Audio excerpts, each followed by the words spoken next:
सुमरे पवन सुत पावन नाम, अपने बस कर राखे राम। सुमरे पवन सुत पावन नाम,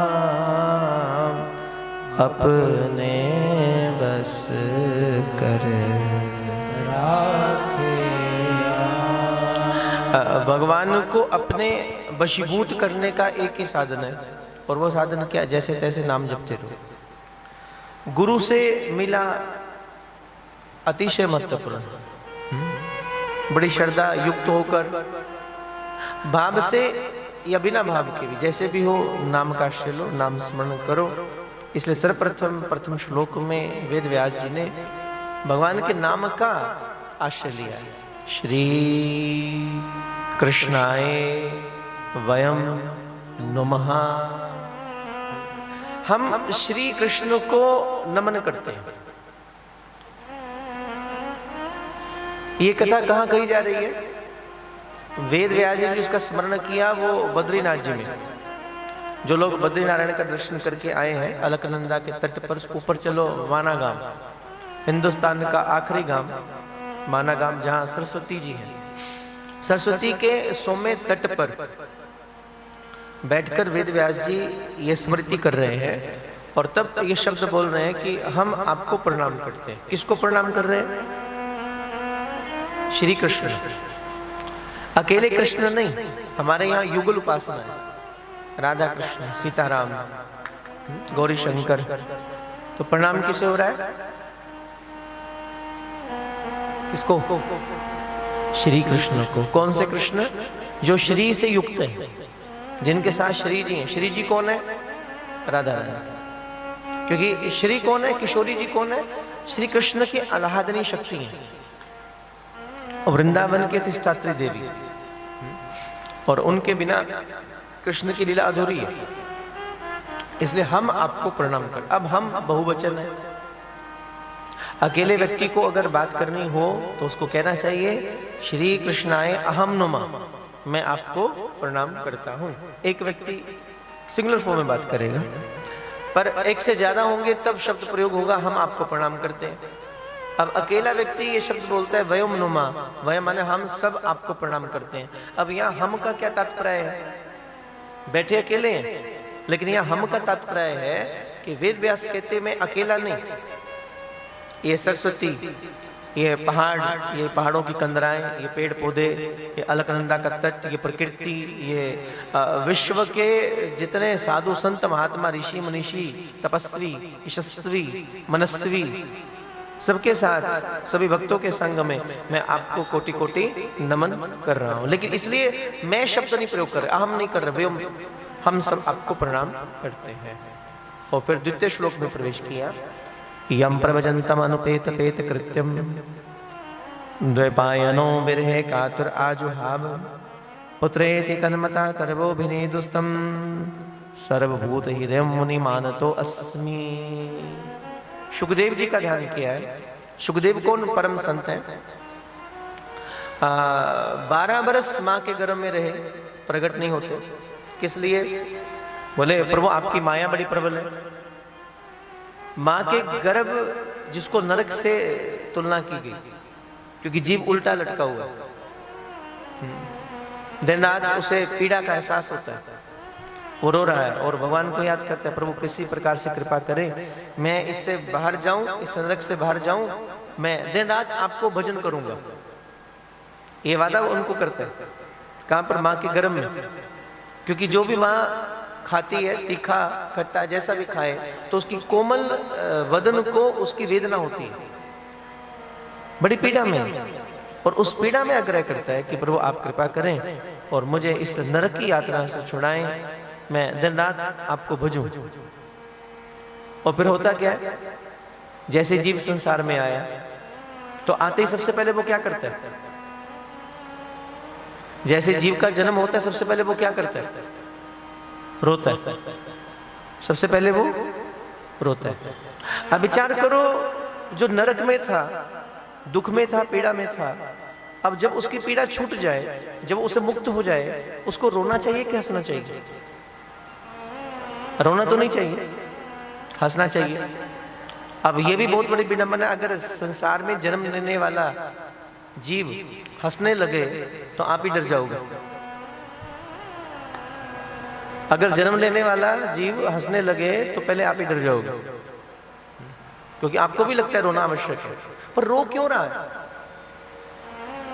जो पीड़ा से मुक्त होकर आया हो उसको हंसना चाहिए, मुस्कुराना चाहिए। फिर रोने का कारण क्या? फिर रोया क्यों?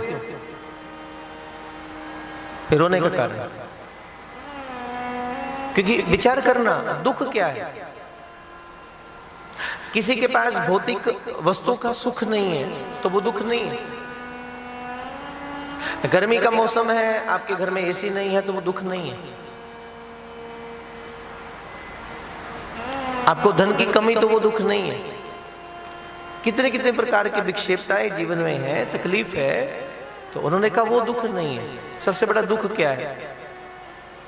इतने समय जो मां के गर्भ में रहा, दिन रात भगवान याद है, दिन रात कृष्ण का चिंतन कर रहा है, प्रभु आप कृपा करें मैं इस नरक से छूटूं तो आपको बजूं। लेकिन इस संसार में आते ही ऐसी माया की ब्यारू बहती है कि जो गर्भ में याद था वो भूल गया। संसार ने ऐसा पकड़ा, अब संसार का मोह सबके साथ है। कृष्ण भूल गए तो फिर दुख कौन सा है? बोले सो क्यों बिसरे जिन्हें सब कुछ दिया। जो परमात्मा को भूल जाना ही सबसे बड़ा कष्ट है। जितनी भी दुख तकलीफ महसूस हो रही है वो सिर्फ इसलिए कि कहीं ना कहीं भगवान से दूरी है। और जिस दिन आपकी चेतना केवल कृष्ण के प्रति जागृत होती है, तो फिर शुकदेव ने क्या कहा? प्रभु मैं संसार में इसलिए नहीं आ रहा हूं क्योंकि आपकी माया बड़ी प्रबल है, और कोई व्यक्ति आपकी माया से बच नहीं सकता। जो संसार में आया सबसे पहले आपकी माया उस पर प्रभाव डालती है। आप मुझे वचन दें कि आपकी माया मुझ पर असर नहीं करेगी, ये माया मुझ पर प्रभाव नहीं डालेगी। भगवान ने वचन दिया कि आप प्रकट होंगे तो आप पर मेरी माया प्रभाव नहीं डालेगी। और उसके बाद 12 वर्ष बाद सुखदेव जी का जन्म हुआ, सुखदेव जी प्रकट हुए, अवस्था 12 वर्ष की, गौर वदन। वेद व्यास जी ने वचन दिया था, पिता ने वचन दिया मैं रोकूंगा नहीं तुम्हें। वो समझ गए थे मेरे घर में जो जन्म लेने जा रहा है वो कोई साधारण व्यक्ति नहीं है, वो कोई विराट, कोई संत, कोई सिद्ध महापुरुष है। इसलिए मैं वचन देता हूं आप प्रकट होइए, आपकी आवश्यकता संसार को है, मैं आपको वचन देता हूं, मैं आपको नहीं रोकूंगा, नहीं रोकूंगा। इसलिए सुखदेव जब प्रकट हुए, बड़ी सुंदर देह, अवधूत नगन, गौर वदन, चौड़ी छाती, बड़े सुंदर नेत्र, बड़ी अलौकिक चितवन, अधन पर मुस्कुराहट, सुंदर केश। और उसी अवस्था में वो वन की ओर निकल गए। इसलिए द्वितीय श्लोक कह रहा है यम प्रवजंतम अनुपेत पेत कृत्यम। ओहो, जैसे देखा अपने पुत्र को वेद व्यास जी ने, तो कहीं ना कहीं आकर्षण हो। अब पिता के चित्त में तो पुत्र के प्रति मोह होगा, और फिर इतना अद्भुत बालक, उसको देखने के बाद वेद व्यास जी को मोह हुआ, तो वेद व्यास जी पीछे जा रहे हैं, अब रोक रहे हैं, हा पुत्र के भागवत कहते देवायनो विरहे कातर आजुहा। विरह में कातर होकर वो पीछे दौड़ रहे हैं। और पुत्रेति तन्मता तरबो विनोदुस्तम। पुत्रेति तन्मता माने पुत्र की तन्मता में, पुत्र के मोह में आसक्त होकर वेद व्यास जी पीछे जा रहे हैं। जबकि अभी वचन दिया था, अभी भी वचन दिया था आप संसार में प्रकट होइए, मैं आपको नहीं रोकूंगा। और जैसे सुखदेव निकलने लगे तो वचन भूल गए, और फिर पुत्रेति तन्मता तरबो विनोदुस्तम, फिर पुत्र के मोह में हा पुत्र कहकर पीछे दौड़ रहे हैं। अब जंगल था, जंगल में से निकले तो पीछे पीछे वेद व्यास जी, आगे आगे कौन जा रहे हैं? बोलते रहो सुखदेव जी, अवधूत। सुखदेव ने उत्तर नहीं दिया, वन के वृक्षों ने उत्तर दिया, हा पुत्र, कौन किसका पिता और कौन किसका पुत्र। यह संसार के संबंध है महाराज। आज आप पिता बने हो, वो पुत्र बना है, कभी वो पिता होगा तुम पुत्र होगे, जितने संबंध सब लेन देन के हैं, ये लिख लेना।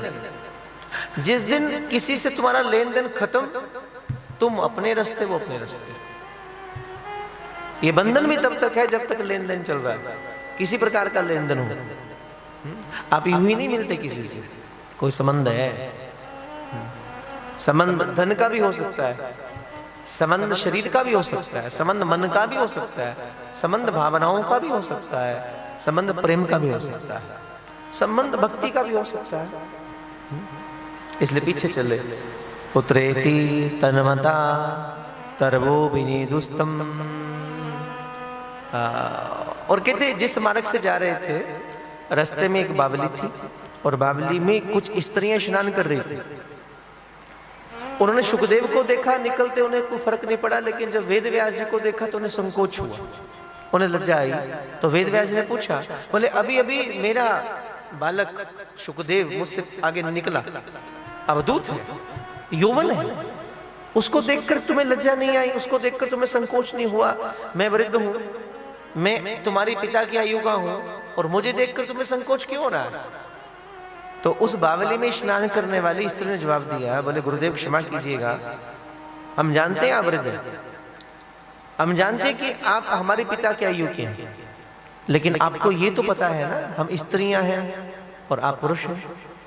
ये भेद तो आप में है ना, आपकी नजर में है, आप जानते हैं हम स्त्रियां और आप पुरुष हैं, इसलिए संकोच होता है। लेकिन आपका पुत्र सुखदेव, वो तो इतना विरक्त संत है, उसे तो यही नहीं पता कि स्त्री क्या होती है और पुरुष क्या होता है। आप विचार करो, ऐसे सुखदेव जिन्हें यही नहीं पता कि स्त्री क्या और पुरुष क्या है, और जहां पर ऐसा कोई विरक्त संत महात्मा हो, तो श्रीमद् भागवत का अमृत वेद व्यास सर्वप्रथम उसी को पिलाना चाहते हैं। इसलिए यहां एक शब्द आया, प्रथम शब्द आया है पुत्रेति तन्मता तरवो विनीदुस्तम। अनुराग जी आप आगे आ जाइए।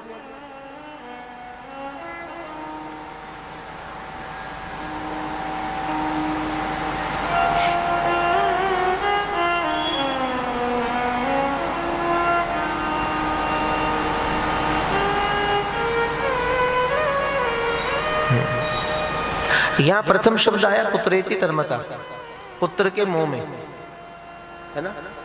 अब एक कारण यहां पर यह है कि वो पुत्र के मुंह में गए, पर उससे अंतिम शब्द में बोल रहे हैं सर्वभूत हृदय मुनि मानतो अस्मि। सर्वभूत हृदयम। अब ये शब्द क्या कहना चाहता है? प्रथम शब्द कहता है कि पुत्र के मुंह में, लेकिन द्वितीय शब्द सर्वभूत हृदयम, इसका अर्थ क्या है? वो जिसके पीछे जा रहे हैं वो कौन है? सर्वभूत हृदयम।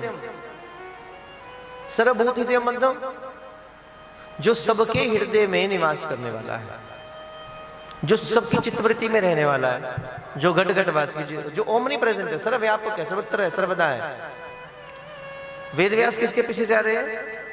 जो सर्वभूत हृदयम माने जो सबके हृदय को जानने वाला, जो सबके हृदय की मानने वाला, या जो सबके हृदय में निवास करने वाला है। और सबके हृदय में निवास करने वाला केवल एक ही है, और वो आनंद कंद श्री वृंदावन विपिन बिहारी श्री कृष्ण है। इसलिए सुखदेव कोई और नहीं है, और साक्षात श्री कृष्ण ही सुखदेव जी के रूप में परिणत होकर आज वेद व्यास जी के यहाँ पर आए हैं। इसलिए वेद व्यास जिसके पीछे जा रहे हैं, पुत्र मोह में नहीं जा रहे हैं, वो इसलिए जा रहे हैं ये अधिकारी है। श्री सुखदेव जी महाराज की। अरे हाथ उठा के प्यार से बोलो ना, श्री वेद व्यास जी महाराज, श्रीमद् भागवत महापुराण की जय। अब वेद व्यास क्या चाहते हैं कि जो श्रीमद् भागवत है उसका अमृत इसको मिलना चाहिए। सुखदेव ये अधिकारी है, ये अधिकारी है, ये पात्रता इनमें है। लेकिन सुखदेव निराकार ब्रह्म के उपासक हैं, और श्रीमद् भागवत तो मूल रूप में श्री कृष्ण की चर्चा करती है। कृष्ण साकार, निराकार साकार बनकर प्रकट हुआ। वेद व्यास जी कहते हैं, हरिराम व्यास जी अपनी वाणी में, निर्गुण सगुण ब्रह्म तेन्यारो बिहरत सदा सुहाए। निर्गुण सगुण ब्रह्म तेन्यारो बिहरत सदा माने जो निर्गुण है, जो निराकार है, वो केवल और केवल भक्तों के लिए साकार बनकर वृंदावन में प्रकट हो रहा है। कितने कितने अवतारों में भगवान प्रकट हुए हैं। नारायण, ब्रह्मा का कोई अवतार नहीं होता कि हुआ कोई, क्योंकि क्रिएटर अवतार नहीं देता। जो ऑर्गेनाइजर है ना, जो सृष्टि की पालना करने वाला है, जो संरक्षण करता है, उसको आना पड़ता है। तो नारायण कौन है? वो सृष्टि के संरक्षक है। तो सृष्टि की पालना के लिए, सृष्टि के संचालन करने के लिए, इसकी देखभाल करने के लिए उनको अलग अलग रूप धारण करके धरती पर प्रकट होना पड़ता है। इसलिए 24 अवतारों का जिक्र जो है वो श्रीमद् भागवत में है। संत कुमार से लेकर कल की तक ये 24 अवतार, कल के अवतार तो भी होना शेष है। उससे पहले के 23 अवतार संत कुमार के रूप में ब्रह्मचर्य की साधना। चला तो इधर आ जा मेरे पास।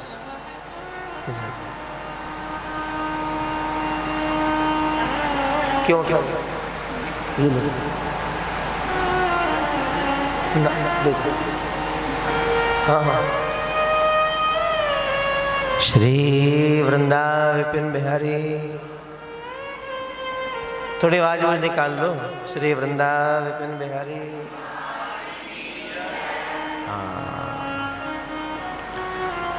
अब सुखदेव कौन? निराकार ब्रह्म के उपासक।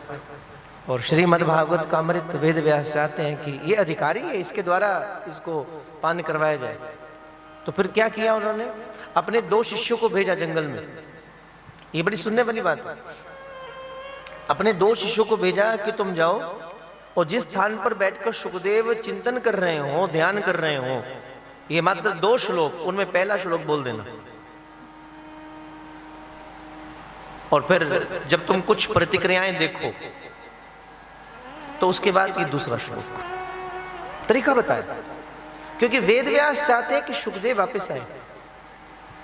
वेद व्यास चाहते हैं कि देखो, जो जितनी अनमोल चीज होगी ना, आप हर किसी को ना तो दिखा सकते हो, ना दे सकते हो, ना दे सकते हो। 10 रुपए का नोट आप किसी को भी पकड़ा सकते हो, कोई दिक्कत नहीं है। 100 रुपए का दे सकते हो, दिक्कत नहीं है।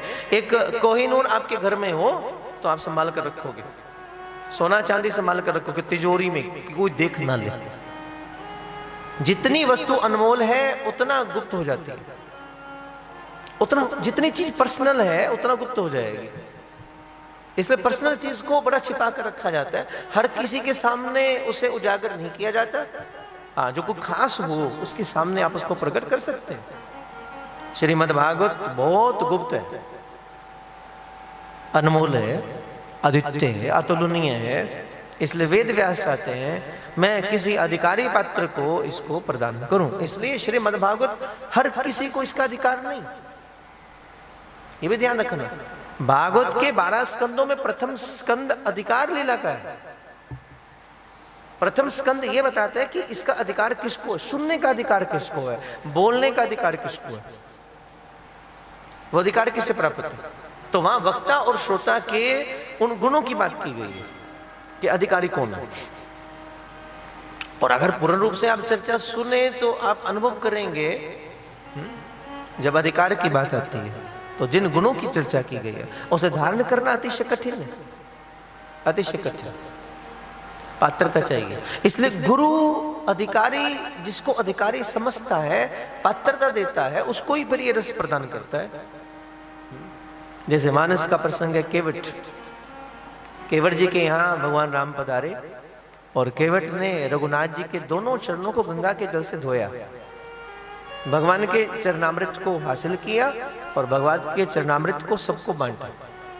तो साधु ने पूछा केवट से, केवट तू सच बता, हमने देखा तेरे जीवन में कोई योग नहीं, कोई साधना नहीं है, कोई तप नहीं है, हमने कभी तुझे सत्संग करते नहीं देखा, हमने कभी तुझे किसी गुरु के पास जाकर बैठे नहीं देखा, फिर भी तुझ में ऐसी क्या पात्रता है कि वो दुनिया का दाता, वो जगदीश्वर, वो अनंत कोटि ब्रह्मांड का राजाधिराज राम नंगे पग चलकर तेरे यहाँ पर आता है और तू राम जी के दोनों चरणों की सेवा गंगा जी के जल से कर रहा है।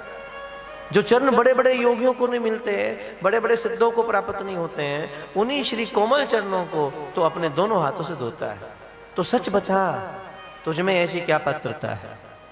केवट ने सुना तो केवट रोने लगा, बोले गुरुदेव मैंने कोई योग नहीं किया, मेरे जीवन में कोई साधना नहीं है, कोई तप नहीं है, कोई तपश्चर्या नहीं है, और मुझे लगता भी नहीं, मुझे ऐसा लगता भी नहीं कि मुझ में ऐसी पात्रता है कि राम मेरे यहां आए। तो साधु ने पूछा फिर क्यों आए?